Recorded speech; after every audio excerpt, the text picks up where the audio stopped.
Okay, so I just want to first say I'm really sorry if you can hear my kids tonight. They are home, they are with their dad. If you hear screaming, they're actually okay. They just want to be down here with me. Um, so let's jump into it. So, welcome everyone. My name is Erin. I am a pediatric speech pathologist and director of Each Speech Pear Plum Speech Pathology. You may or may not have come and watched a few of the other webinars that I've done for Little Wonders. Really glad that you've joined us again tonight if you have, and welcome if you haven't joined before. We are talking about speech sound development and articulation tonight, which is one of my favorite areas to practice in. So we can't call ourselves specialists in areas, but I do have a special interest in this area, and I get a lot of joy out of supporting kids with their speech development and articulation.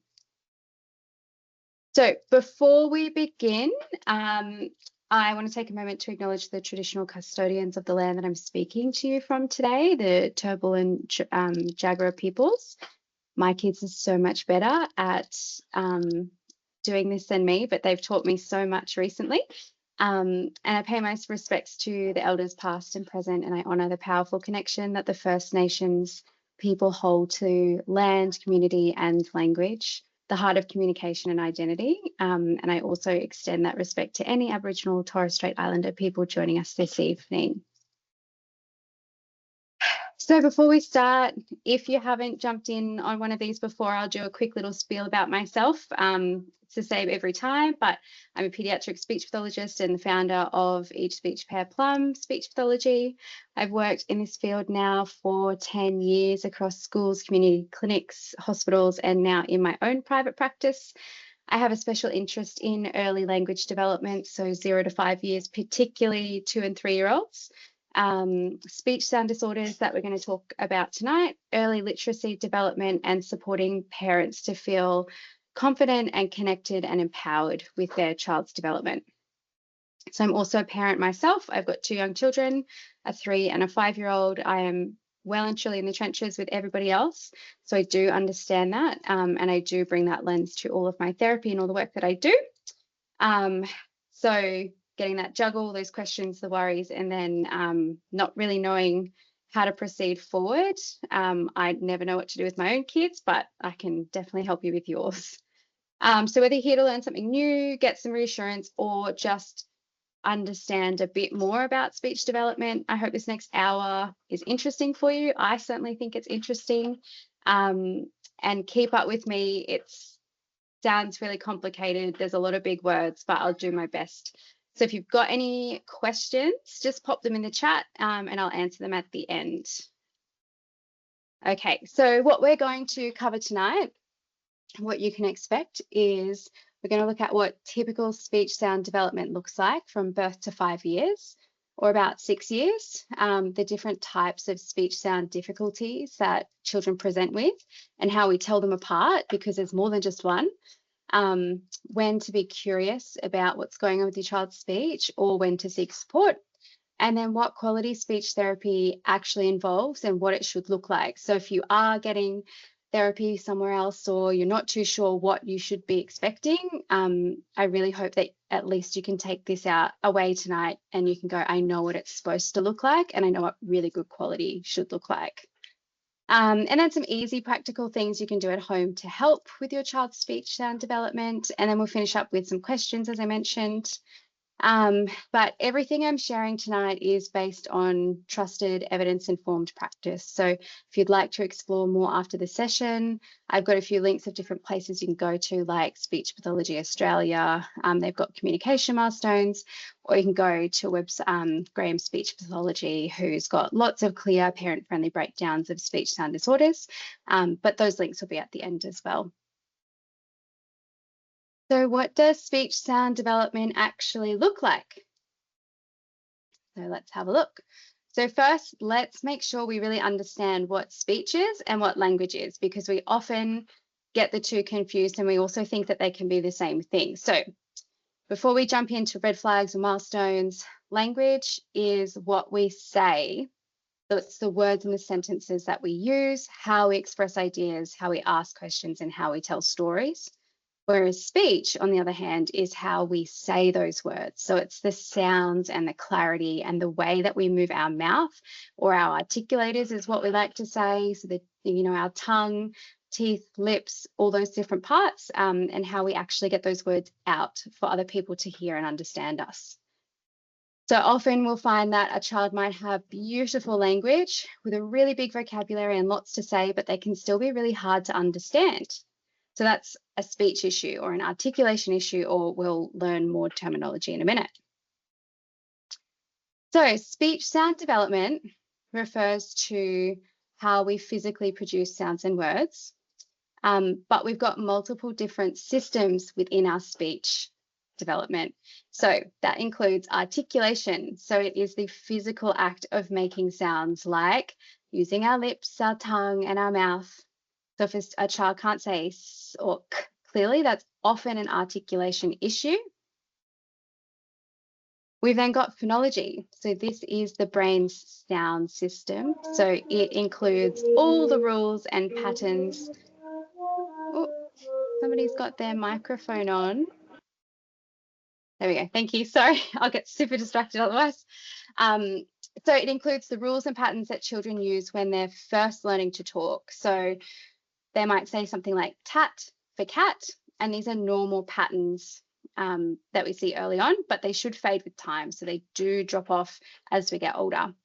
Then we also have motor planning. So this is how the brain plans and coordinates the movements for speaking. So if a child knows what they want to say, but they can't actually get their mouth to cooperate, we start to consider the motor speech challenges. So making those actual plans and that signal from brain to mouth. So these three systems all work together, and children develop speech sounds gradually by all of these components coming together as they get older. So some differences are expected, but if certain areas do stick around longer than expected, it might be time to seek support. And we've got a lot of evidence behind us now to suggest that it's really important that we do jump into early intervention with our speech development. So let's look at articulation. So we're going to look at the three different components that I've just gone through in a little bit more depth so we can really understand why kids present with all the different things that they present with and why one might be more challenging than the other. So articulation development. So as I mentioned, it's how we physically produce individual speech sounds. So using all those different parts of our mouth. Some children might struggle to say specific sounds really clearly. So when we talk about articulation, we talk about things like lisps, which is what we're best known for. People often think that that's all they do, but we can do so many other components of speech. But if we think articulation, we think lisps. We also think about the different sounds that develop. So we've got multiple different sounds that develop at different ages. So you can see here, we've got 8 that we develop early, so usually about by 3 years old. We've got another 8 that develop around that 4 and 5 year mark, and then we've got a later 8 at that 6 to 7 years. So we don't expect kids to have every single sound in the English language. I can only speak to the English language until they're about 6 or 7 years old. So that's a huge range. It's a long time to be developing all those different sounds. When we talk about articulation, we also expect that kids by the age of 4, 4.5, 5, that they can be understood by almost everyone most of the time. Persistent sound areas beyond these ages, they really do need support. This is one of my favorite little visuals for our articulation development. So it's called the speech sound acquisition flower, and it comes from a huge study done by McLeod and Crow in 2018. They looked at speech development data across 27 different languages, and they mapped out when most children typically develop each sound. So you'll notice that they're all grouped in 3 main categories, really. We've got 1, 2, and 3. And those later ones are at 5 years old. So those, if you kind of think about, 1, 2, 3 instead of 3, that's when we see these later sounds, and we're not expecting them till they're up to about 6. So this means that it's completely normal for a 3-year-old to say wabbit instead of rabbit. or to leave out tricky blends like a sp or stir. Like if we're going to say, let's get the string, they might say, let's get the sting, or let's get the swing. So that's completely normal. But by 5 or 6 years old, we expect most of those to have disappeared. So you don't need to memorize this. I can send it out to you. You can Google it anytime. It's just a nice little visual to show you that it takes time. It takes nearly 6 years for our kids to learn all the different sounds they need for speech. The only time that we do get concerned is when a child's speech doesn't follow this pattern. Okay, now we're going to move into some phonological development. So when we talk phonological development, we're really talking about the different sound patterns and rules that children use.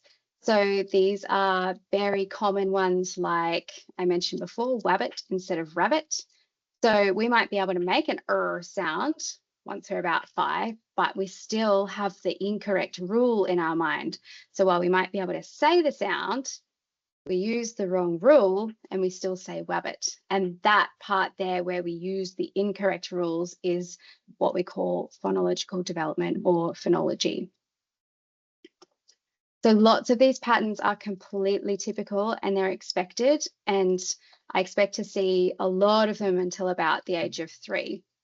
But they should fade away by a certain age. So if we've got a little 3-year-old or a 4-year-old who's still using a lot of different incorrect rules for their words, that's when we need to intervene.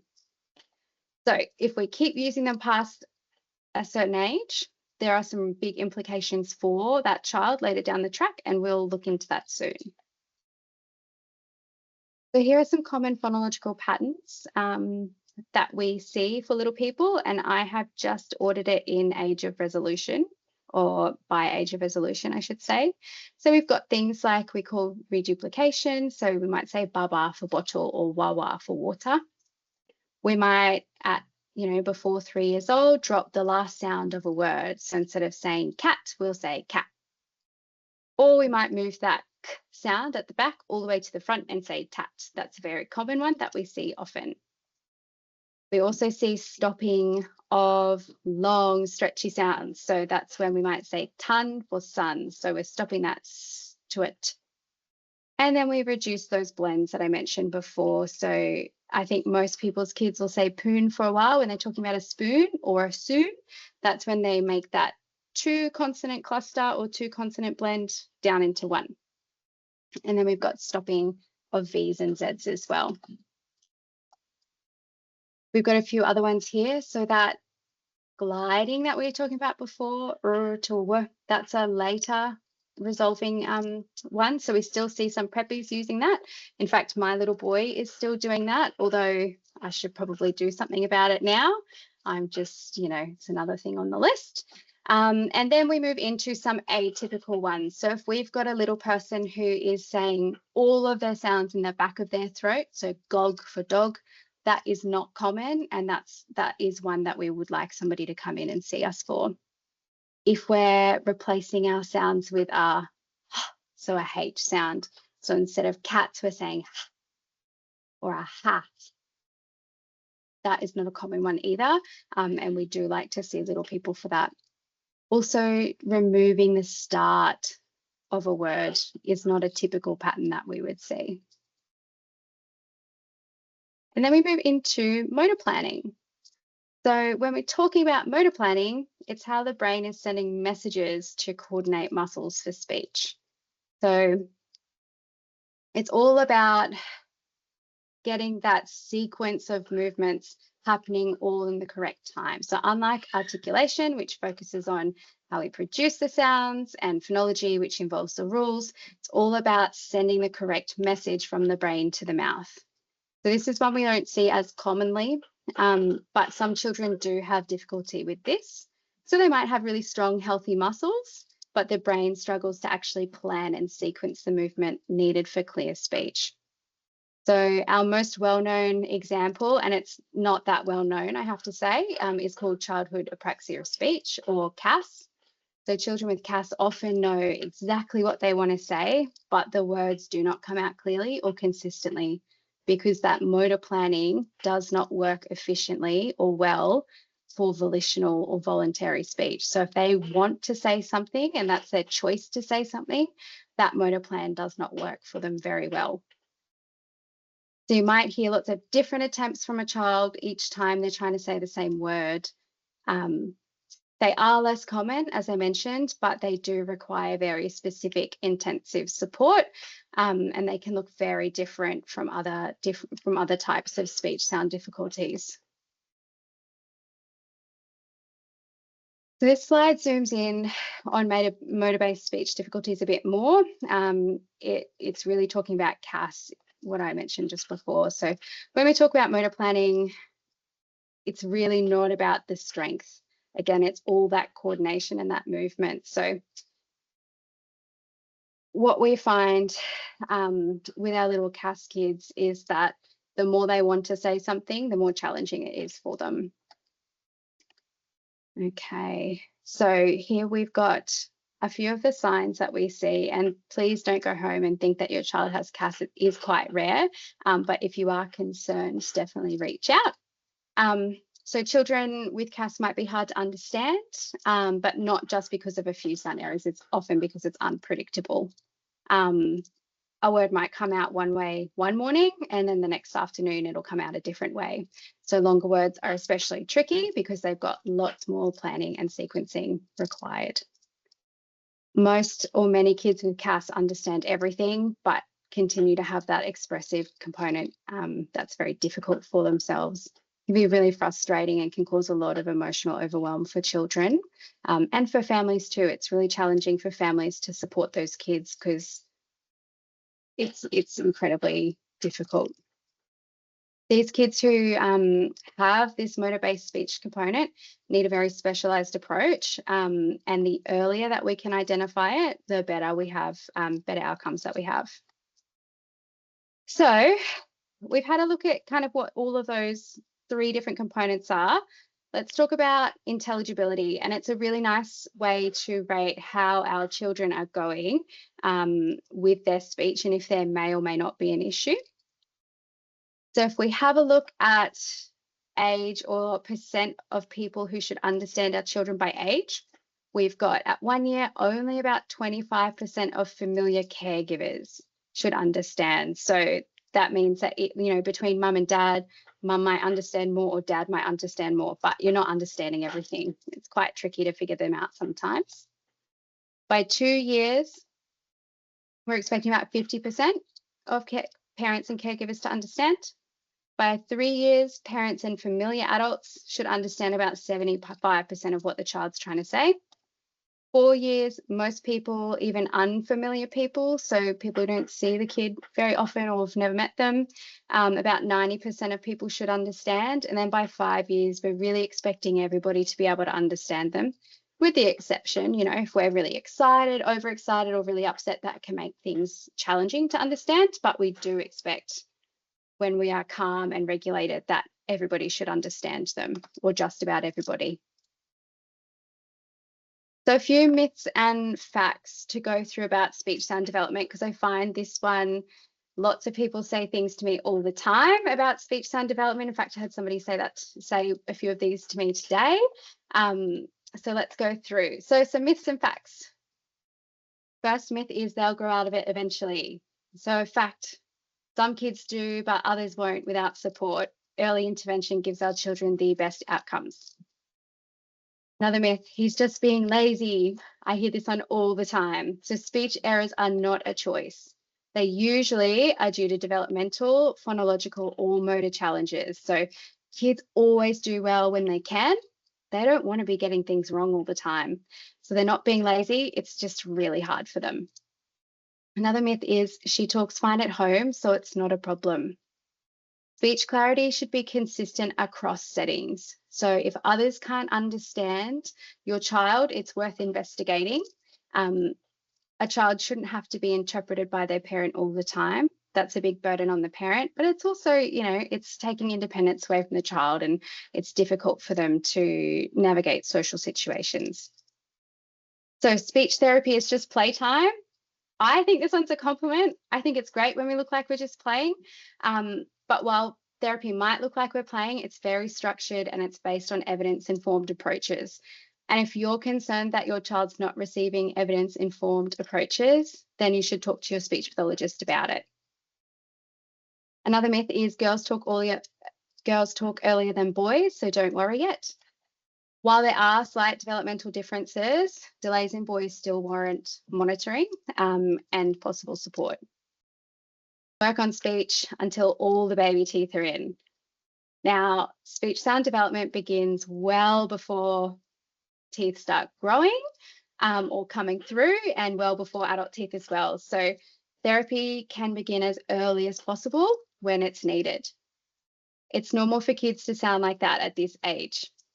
So some errors are typical, yes, but it's really important to know what should have resolved and when that should have happened. And speech therapy can wait until school starts. So waiting can make therapy harder and longer for children. Support in the early years is ideal. So there was a research study that I was reading just the other day, and it indicated that children who miss that 0 to 5 early intervention window, and this is my son, this is why I remembered it.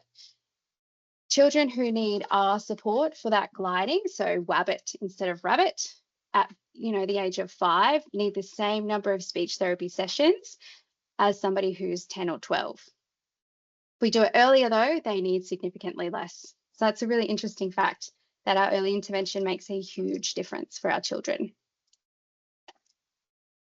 So let's have a look at some red flags in speech sound development and when we might need to seek help or just get a second opinion or just get some eyes on what's happening.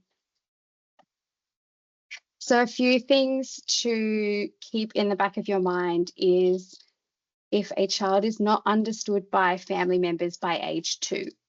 That's usually a good indicator that something's happening with their speech and it's worth getting it checked. If a child is not being understood by familiar adults by age 3 to 4 as well. So if that's continuing to 3 and 4, then that needs to be supported as well. Speech that's difficult to understand or highly inconsistent. So that's, a child might call a cat, a tat, a dat, and change it every single time. So it's not consistent and not the same each time. Any kind of signs of motor planning issues. So that's difficulty copying what you've said, so imitating you back, whether that's with voice or even just with motor. So, poking your tongue out, doing a smile, any of that imitating difficulty is a red flag. And any groping. So if your child's gone to go say something, but they keep trying to put their mouth in the correct spot, that is another red flag worth getting checked out too. Any persistent use of phonological processes past the expected age, concerns from educators, caregivers, or the child themselves. So educators particularly are very well across what is typical and what's not typical. They see these kids every day. So if they've raised some flags, then it's definitely worth getting it checked out. And any kind of history of early feeding difficulties, drooling or low muscle tone, any kind of family history as well. So if you've got any of these that have popped up and there's a family history of speech and language delays, definitely worth going and chatting to a speech pathologist. So why do speech sounds matter? Why are they so important? And why do I think this is such an awesome area to work in? Because it has so much impact. So it's easy to think that they're just about talking, but they're actually one of our most foundational skills for literacy development. So when kids are learning to read and write, they need to understand how spoken sounds link to letters. And if their own speech system isn't working well, that connection can become really confusing. So it can impact how they hear sounds, how they segment or break up the sounds or words into sounds, and how they then map them into print, so how they then write it down. Things like rhyming, sounding out words and spelling can be really challenging for our little people with speech sound difficulties. We also see big social impacts, particularly when children move into prep and grade 1. So kids who are harder to understand may start to withdraw or avoid speaking up in class, or feel frustrated when they have to repeat themselves constantly. That can lead to lower confidence and impact friendships and participation as well. Not something that we want for our little people. And the research is really clear. So children with speech sound disorders are at a higher risk of literacy difficulties. But again, early intervention works. So that's why I suppose I'm always on the bandwagon of, if you're concerned, get it checked out, because what we do now can have significant impacts on what happens down the track for our little people.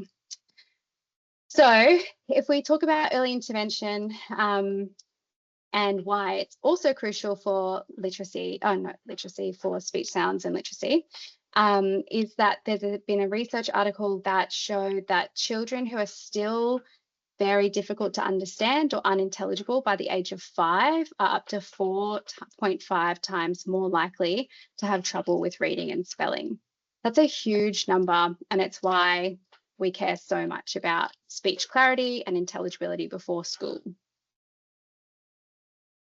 So what should quality speech therapy look like? I feel quite strongly about this one too, because if you're seeing somebody for therapy, you should know what is going on for your child. You should know what is happening with their speech, and you should know what the plan is for their speech therapy. So it's not just play. It will look like play. And if they're doing a really good job, it'll look like play and the kids won't know. But it's based on solid evidence with really clear structure and goals that match your child's unique profile. So you should come away from your therapy sessions with a real deep understanding of what's going on for your child. Is it a phonological issue? Is it motor planning? Is it articulation? Or is there a combination? And your therapist should be able to explain that really clearly to you. And they should tell you what approach for therapy they're using. So it might be something like, and these are all going to be just like words that go over your head, but if you are in therapy or you're going into therapy, if you hear the word minimal pairs, DTTC, cycles, core vocabulary, complexity, those are all really good words. And I've got a slide that will go through that for us as well. So these are all gold standard approaches, and all very supported by evidence as well. So if you're seeing somebody for speech therapy, the hope is that they're using one of these. So how can we help at home? So how to support speech development every day. So one of the best things we can do is talking and giving our children multiple opportunities to hear words and speech sounds in a really clear context and used correctly. So it sounds really intense, but it's just hearing the sound, the correct sound in a natural conversation over and over. So if your child says tat instead of cat, you might just say, yeah, the cat is on the couch. The cat is sleeping. There's no pressure to say that back to you. It's just exposure. And you can put some emphasis on that too.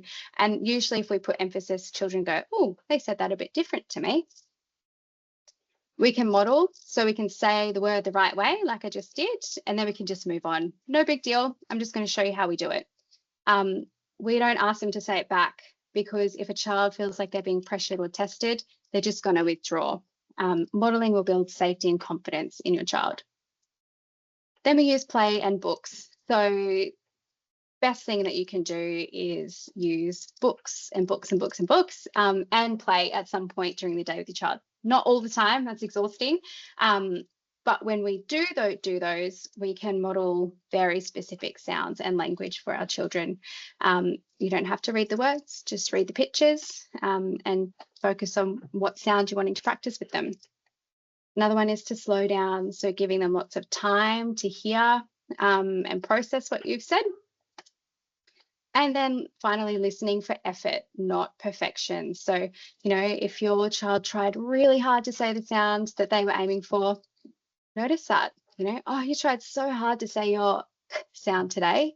I thought that was really great.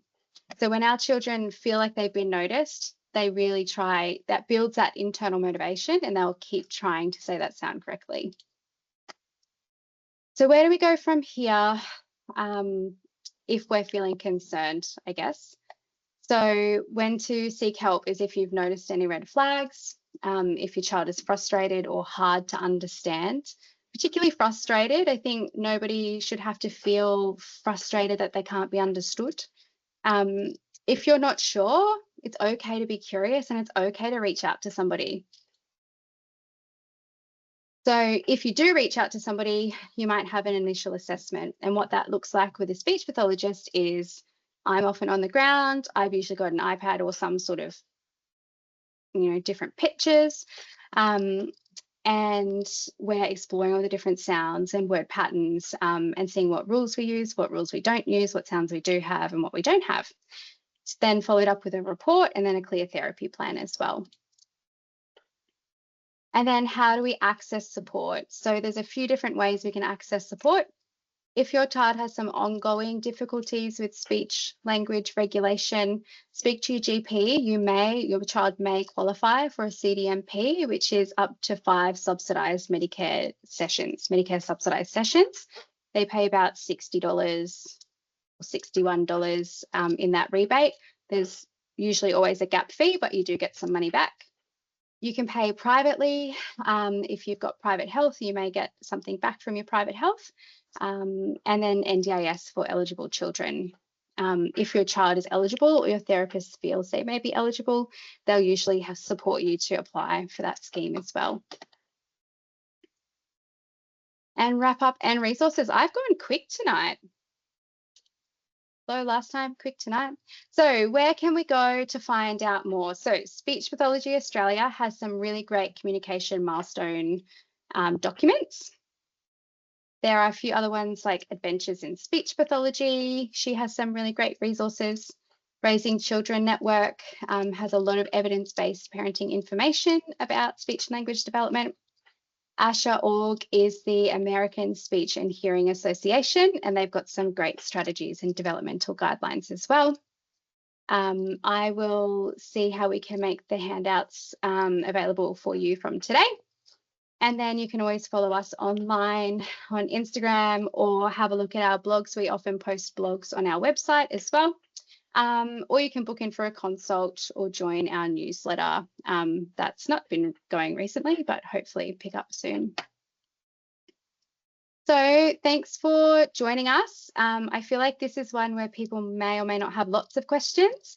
So I'll have a look at the chat and we can jump into questions. As always love your feedback. It helps me to be better. It helps me to make sure that these are useful for you and I can cover topics that you want to learn about. Yeah, and then I've also got all the different research articles that I use to put this together today, but I'll leave that one there for now. Let's have a look at the chat. Yeah, how do children practice saying words properly if the home language is not English? It's a really good question. So first of all, I wouldn't worry if the home language is not English. They're going to have a different set of sounds on top of their English sounds that they develop in kindy. So if, say, we've spoken the home language for the first 2-3 years and then we get exposure to English, we would then expect children to start that developmental process then from when they start getting that English exposure. That study that I referenced before covered 27 different languages. Let me see if I can go back. There we go. So this one covers all the, well, it's got all the English consonants. However, they did do this study over 27 different languages. So we expect to see most sounds develop. I hope that answers your question. Bit of a tricky one. How do I go about getting assessed or diagnosed for CAS? Is that for yourself or for your child? For getting an assessment, child, yeah, okay, sorry, I read that funny. So how do I go about getting assessed or diagnosed for CAS? So getting a diagnosis for childhood apraxia of speech is a long drawn process. The first thing is reach out and get on wait lists as soon as possible.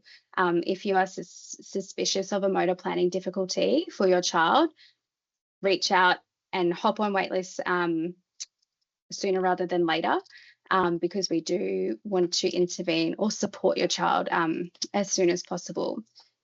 In terms of getting diagnosed or the assessment, so we would start with a speech and speech assessment, we would go through, have a look at what's actually happening, and then based on that assessment, we would identify if we need to do further assessments. So when we do assess childhood apraxia of speech or suspected childhood apraxia of speech, we've got different assessments that we do. So we have a look at their consistency. How consistent is their use of speech sounds for words?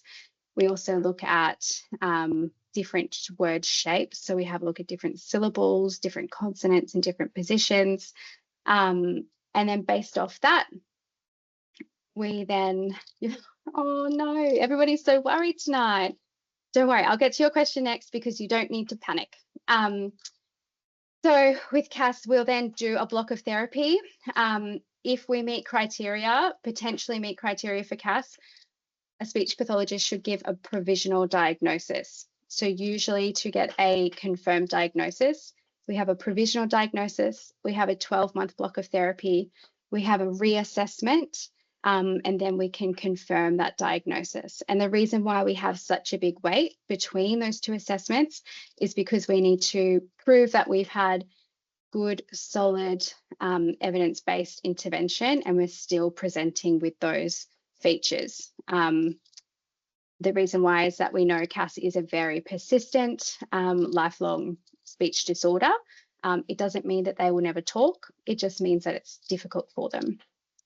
I hope that answers your question, but to go about it, speak to your GP if you don't have extra funding, get a CDM, jump on wait lists, reach out to as many people as you can to get an assessment and start therapy. Okay, I want my baby to learn my cultural language, but I'm scared her speech language may be delayed if I speak both with her, or that she might get confused.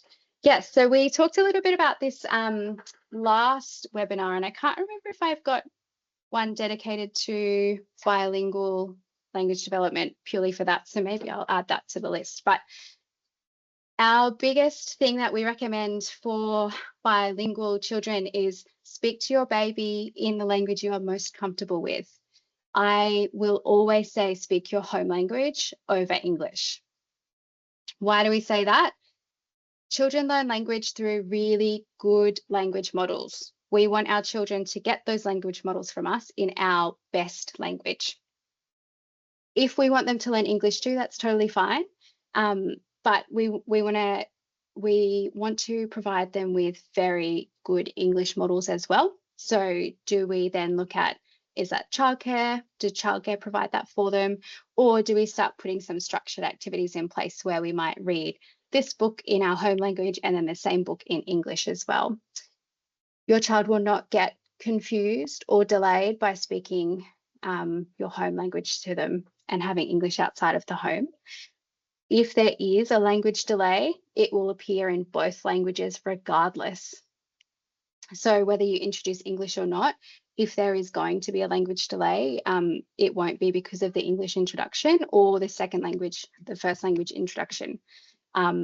Usually our children can confirm on the bilingual. Does that mean that I've got it set to do? You guys have got me on a really slow day today, sorry. It's been a very big week for those following with NDIS changes.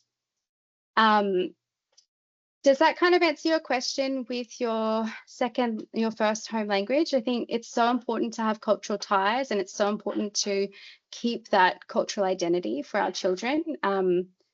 But you know, they might be a little bit slower with language development, but we expect that if there's two languages, and by about 5 or 6, they will catch up completely in both languages.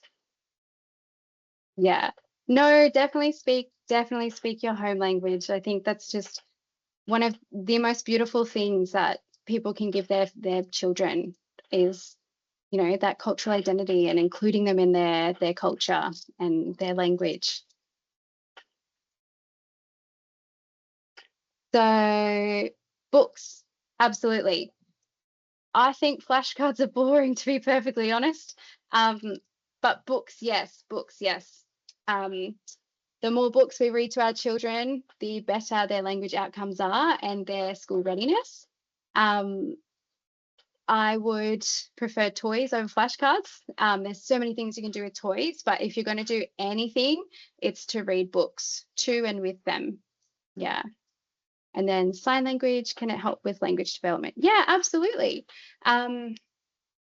So sign language, there's a few different ways or a few different languages that you can use. So there's keyword sign or baby sign, or there's Auslan. I don't think people use Makaton much these days. It's been a while since I've come across that, but it can certainly help children when they're really little and they don't have those speech sounds or those motor planning skills yet. So, pre-1, to request like more or finished. But it can certainly help if they don't have the words yet. Yeah. It's just another way to show what they want, what they need. Funny, I have 2 certificates in Australian Sign Language. And when I had my 2 kids, I was like, my first, I was like, teach him sign language. He's going to know Auslan. He's going to know baby sign. I think I taught him 1 sign. And I was just so exhausted that I couldn't teach him anymore. No worries. I hope it wasn't too overwhelming. I really wanted to show that there is so much involved with our speech, and it's not just sounds, it's not just rules. Like there is a huge element when it comes to speaking. There's so much involved. I think that's why I like it so much. It's like a big puzzle when little people come to see me. Not that they should come to see me, I hope people don't have to. Any more questions? All right. Well, if nobody's got any more questions, we might finish off there. As I say, my inbox is always open. I am without admin for a little while until they start in 2 weeks. So I'm a bit slow on the emails, but if you've got any questions or just need to have a little bit more of a chat, feel free to reach out. You can also put an inquiry through on my website as well if you want to talk a little bit more. Yeah, and as I say on Instagram, there's a few little informative things, although I'm doing silly things on there. And our website also has a blog as well.